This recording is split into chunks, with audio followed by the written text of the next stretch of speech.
तर दुसरीकडे त्र्यंबकेश्वर इथे होणाऱ्या कुंभमेळ्याच्या कामावरनं छगन भुजबळ यांनी नाराजी व्यक्त केली। फक्त टेंडरवरती लक्ष आहे असं म्हणत त्यांनी टीका केली।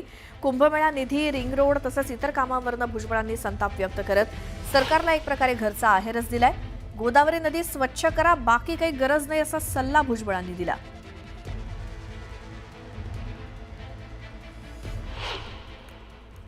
आता म्हणतात आम्ही रिंग रोड करणार, कुंभमेळा 2 वर्षावर आलेला, कधी ॲक्विजिशन करणार, काय करणार, काय करणार, त्यांना माहिती आहे की नाही मला कल्पना नाही की मागच्याच वेळेला आपण 2 रिंग रोड केलेले आहेत। एक इनर रिंग रोड आहे, एक आउटर रिंग रोड आहे।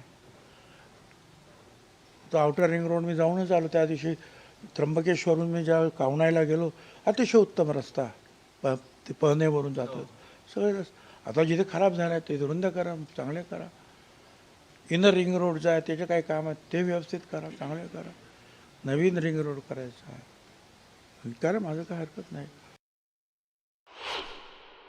आता ती गोदावरी नदी स्वच्छ तर करा, एवढं एक जरी काम केलं ना या महानगरपालिकेने, सरकारनं, बस आपोआप चांगला होईल आमचा कुंभमेळा।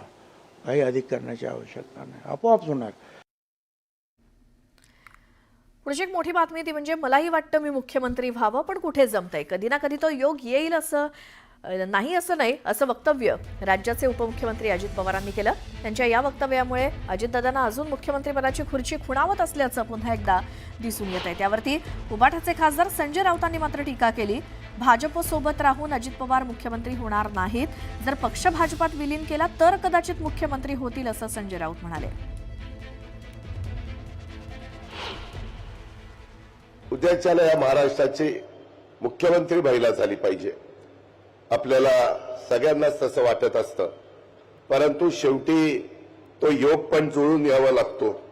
कारण मलाही वाटतं अनेक वर्ष मुख्यमंत्री व्हावं, पण कुठं जमतंय, त्याच्यामुळं कधी ना कधी तो योग येईल। आता योग कसा येणार? मी नेहमी सांगतो, छगन भुजबळ जर शिवसेनेमध्ये असते तर मुख्यमंत्री झाले असते, बरोबर। नारायण राणे अजून काही काळ थांबले असते तर पुन्हा मुख्यमंत्री शिवसेनेतूनच झाले असते। भारतीय जनता पक्षाबरोबर राहिलेले जे मित्र, एकनाथ शिंदे परत मुख्यमंत्री होणार नाही आणि अजित पवार सुद्धा भारतीय जनता पक्षाबरोबर राहून मुख्यमंत्री होणार नाही। जर हे दोन्ही पक्ष भाजपात विलीन झाले तर ते भारतीय जनता पक्षाचे म्हणून मुख्यमंत्री कदाचित भविष्यात होतील, हे त्यांना स्वतः अमित शहाने सांगितलेलं आहे, मी लिहिलंय सामनात। दरम्यान छगन भुजबळांनी सुद्धा अजित पवारांना यावरनं टोलेलं गावले, ऐकूयात। मी 2-3 वेळा गेला। आता जे म्हणतात शिवसेनेत राहिलो असतो तो योग, तो बाळासाहेब स्वतःच म्हणत होते। हे बघ, राजकारणामध्ये जो येतो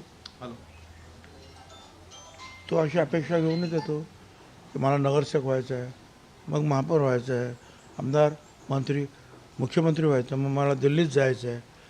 काय तुम्ही सुद्धा अपेक्षा करताच ना राव की कधीतरी जे आहे ते काय तुमचं ते प्रमुख होत पुढे संपादकपर्यंत व्हावं, असं वाटतं की नाही तुम्हाला?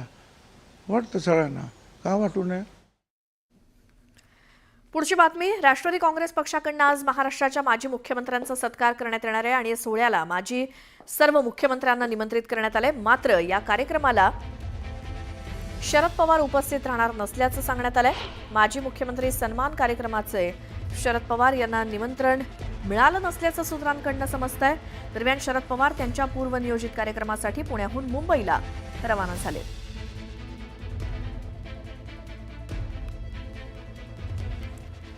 अमरावती शहरामध्ये काँग्रेसच्या वतीनं जोरदार बॅनरबाजी करण्यात आली आहे। जातनिहाय जनगणना होणार असल्याचा मजकूर बॅनरवरती छापण्यात आलाय।